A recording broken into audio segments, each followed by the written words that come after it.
Thank you so much, Zeke, Reese, and Shio. And what a shocking turn of events here as we're going into the next game. Shockwave is being very prevalent in every single Victory Royale that we had. But some of the things that we got to kind of break down here, Sundown, is that the zone was a big factor for that low ground. If that bad boy went up that mountain, then Tayson and Mitro are looking very nice as we get a nice look at the first revealed safe zone here, going all the way to the west coast. Yeah, pulling west side for the first time in a while, but I think that has to do with just the fact that high ground effectively gives you more options when you get into those late game situations, but it's about how you execute with those options. And ultimately what that came down to was more the fact that they had 3 members up at the end as opposed to the 2. So Mongo going down at kind of that 30th range kind of hurt them, but you can see Focus Trio had 16 elims in games 2. That's the second highest round 3 total in all regions. So that plus the 25 points from the Victory Royale, rocketing them up into first place. And we'd mentioned it when we hopped on board with them on kind of the start of their route last game, where they had 0 points that first match. So, you know, sometimes the first game doesn't necessarily go your way, but especially with Fortnite, you're always able to kind of get in and get that marquee W that's really able to put you back in contention. 4 is the magic number. Monster D faced set. You got to get at least 4 out of the 6 games in day 1 to be able to put yourself in a strong position for the next day. So already half in, half, you know, 1 bad game, 1 great game. So can Clement, Floki, Neku's kind of turn that around? I think they can. We saw them pop off. I think the adjustment is that they noticed that no one was landing Misty Meadows with them. So they had the opportunity to kind of spread out. Look at this spread that they have here as we get this nice view. Look how far they are. And they have to be careful, though, Sundown. If someone sees that in the replay client, they can decide, you know what, there's an opportunity. There's a hole in their armor that we could go ahead and capitalize on. So that's something to keep an eye out going forward.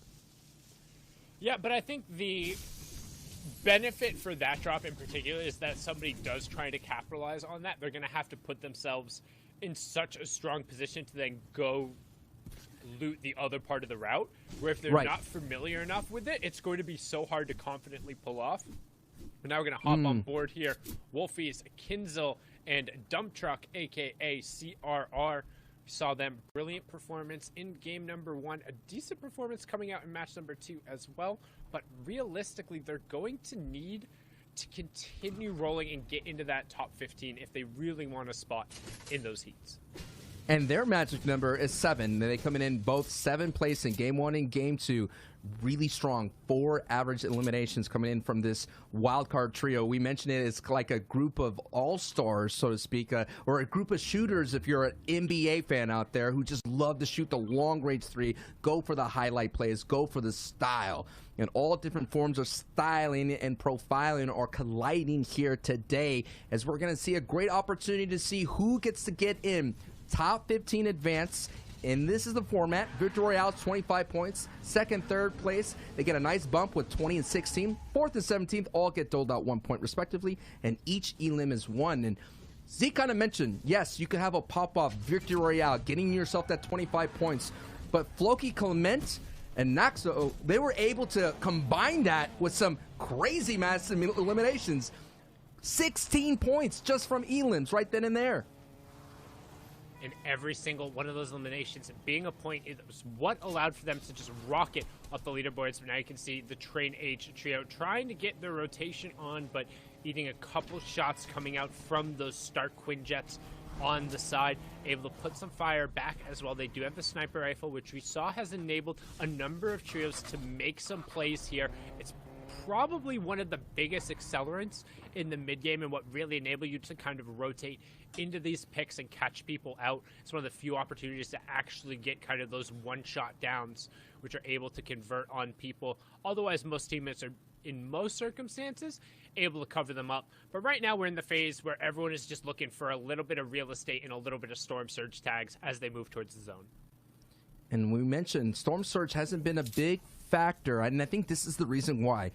Our teams are looking for those early engagements, for the people that are doing the scavenge routes, landing on the outskirts. We've seen so many fights here on the outer edges, here in the early engagements of the FNCS trios. And I think, like you mentioned, getting those storm tags, yes, But if you could kind of get in there and steal an elim away, you know, get those opportunities, get a little bit of points here and there, that'll be big. And it's such an interesting thing to see Left Eye be aggressive, because he's kind of been a champion of the passive route. So it's just showing you the chemistry between trios, how sometimes you're going to have a player who's really smart intelligently with rotations, and other times you can have players who are very great at box fighting mechanically and things of that sort. And now this team is going to make a rotation in their taxi cab. All aboard the taxi cab, trying to head towards the center of the zone to get the best possible rotation. As you can see, 31 trios remaining, so a little bit of a slower match. Typically, we've seen a number of players get picked off, but Europe does a good job of disengaging before they generally get full eliminated. But now we can see Vitro, Mongo, and Tayson going up the side of Stark, so interesting to see them not coming from the main buildings, and it looks like they decided to drop off and are now doubling back because they are sitting on 4 eliminations. And at the same time, we saw Jaspe, Lunef, and Marine here contest them in week 1. They went uncontested for week 2, basically, because that trio of Marines was not around. Mongo, Tayson, and Mitro, every time we kind of jump on board, you know, it's hot and cold with them.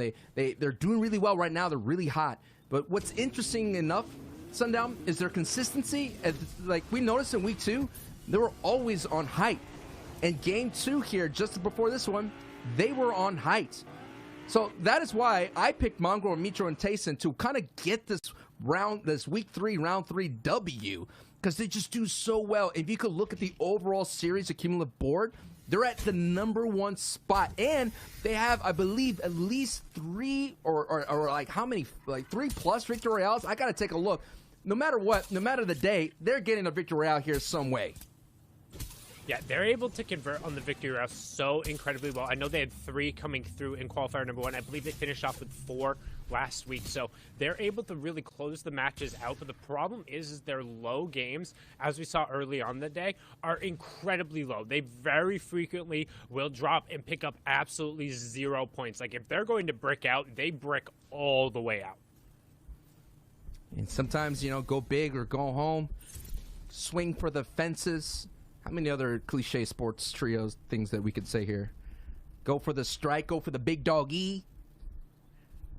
I'm sure there's plenty of different ones you could add in, but the most relevant one right now would be just trying to score a goal, and that goal is getting into the center of zone and making sure you can get the late game rotations. That's all it's about. You don't want to get caught in these storm fights. You don't want to get caught on the edge of zone and in these rotations, as it just hinders your ability to really even make it towards those initial placement point areas.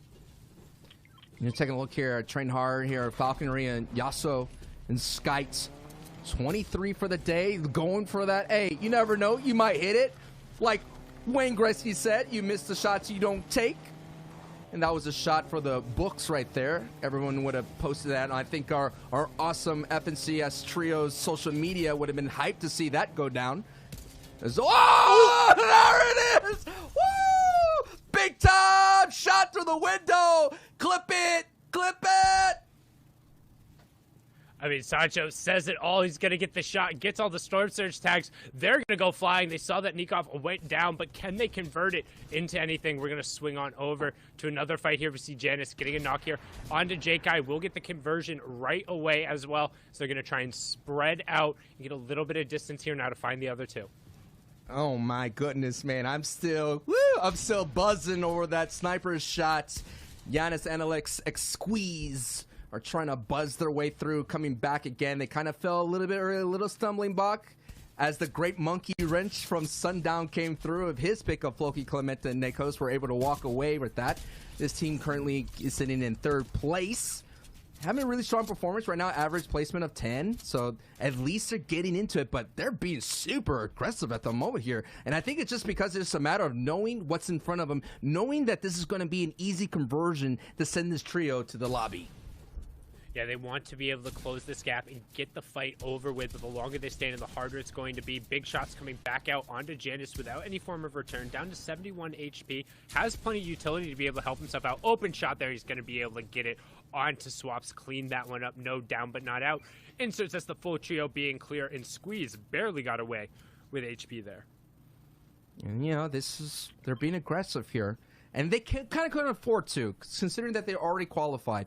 You mentioned 4ZR, who did not make it to this match. I know I took a look at the social medias to see what happened to 4ZRs. They were saying they're kind of messing around in the last couple of games. They only needed 20 points to qualify, and they were just W-keying. They didn't realize that they were not going to make it, and before you know it, they don't make it. But I kind of agree with you on that aspect as we're joining on here with Letwick, Jamside, and Quavato, a team that's already qualified. It's just a matter of keeping your knife sharp and keeping that edge. And I know people like to say that this is just qualifiers. It could be just practice for them, but the way you practice is the way you play. And going into a big time Heat 1 and Heat 2 next week, you got to bring it. You have to bring it, especially when you get the finals. Those heats are just so contentious. Needing to get to that top 8 position is incredibly difficult in these lobbies. We can see right now Quavato, Letwick, and Jamside trying to find a little bit of room here to get some shots down, using a good angle from the natural cover of the roof to really make sure his opponent can't kind of get any shots back onto him, but is not finding anything that's really going to enable him. And with Storm Surge kind of just above, they're only 54 above that threshold. Now remember, Storm Surge, and right as I talk about that pushing through, going to get the knock right away, get the conversion onto it, puts him well above that threshold. Storm Surge punishes the most passive players in the lobby, the ones who have done the least amount of damage to their opponents, by doing 25 damage every 10 seconds. So you want to make sure you're above that threshold. Interesting enough, Jamside's trio is landing in Stark Pond in upstate New York as rifts go out and people are making their rotations. Eric, Vato, and Leo were landing there in week 1, the day they qualified. In week 2, we have Miro, Snap, and Swag land there. So many of these trios are kind of going to put themselves in a strange situation, an awkward situation to say, so many people qualify from this spot. Are we going to try to qualify or mix it up? So it's interesting to see maybe where did Airwalk change it up in Leo and Vato? Where are they switching up? Because right now it's not working out for them as Jamside, Letwick, and Quavato are doing really well. But Quavato in a tough situation here as he's now being lobby focused, and you have been chosen. You have been lobbied. And the second you see those white damage markers come out, that fire is only going to pour on that much more. He had the flop, he was able to pop it, but if he took the time, he wouldn't have been able to cover himself on the walls. Going down there, just unfortunate rotation coming out of the rift.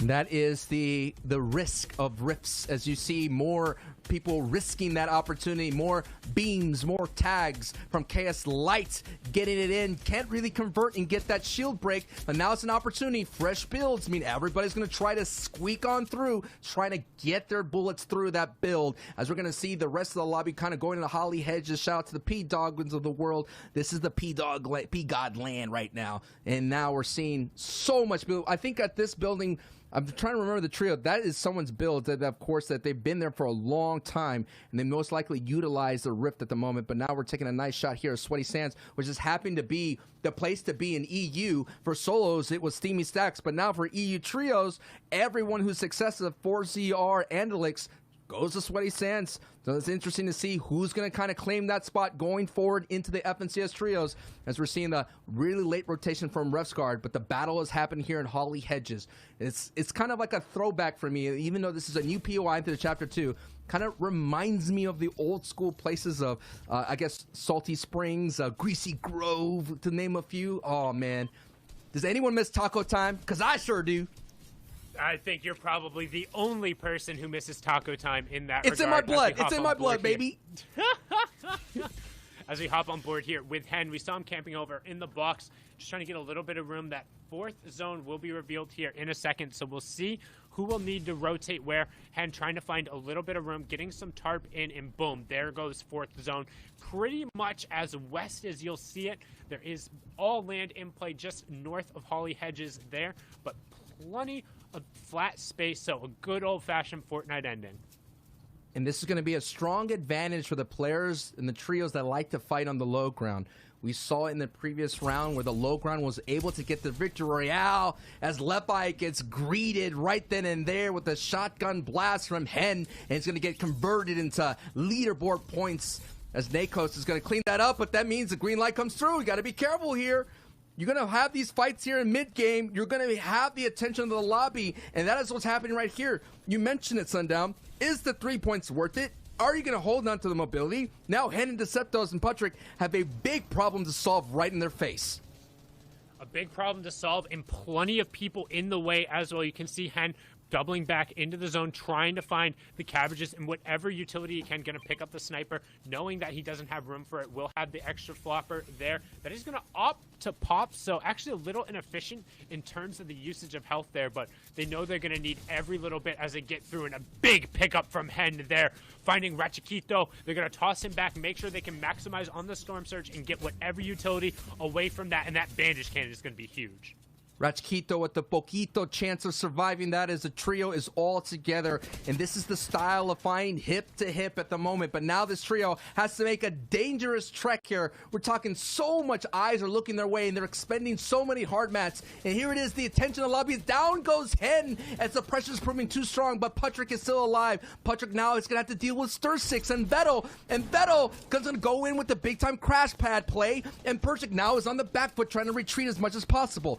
This is going to be a scary situation for them. That trio has a long right to go, considering that they're on top of the board here. But now we're going to take a look here at someone else that's on the bottom side of the board, already in the same situation as Clement.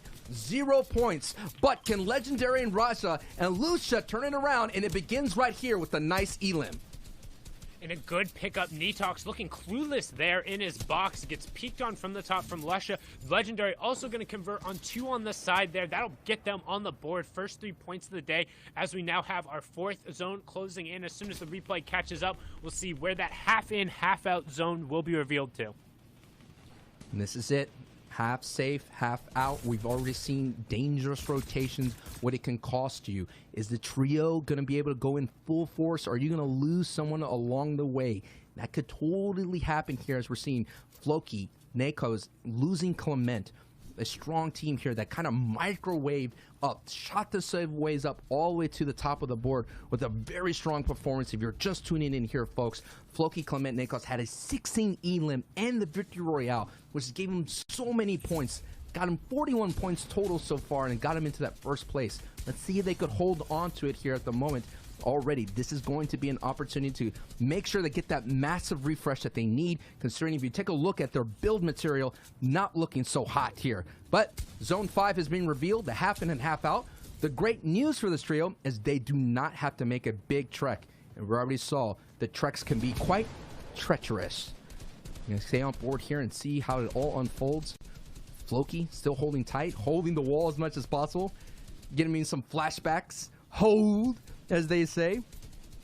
Now the opportunity is we are still not in placements. 3 trios have to go down. And the way it goes here in trios, it could be literally anything. It could be one team, it has one solo that's ratting their way through or snaking their way through builds. As a nice elim pickup, is it going to be enough for the refresh? Yes, they get some nice materials out of that one. Now we're taking a look on board at another point of view of Nekos, the other one. Where, again, Floki got himself 8 elims. Huge.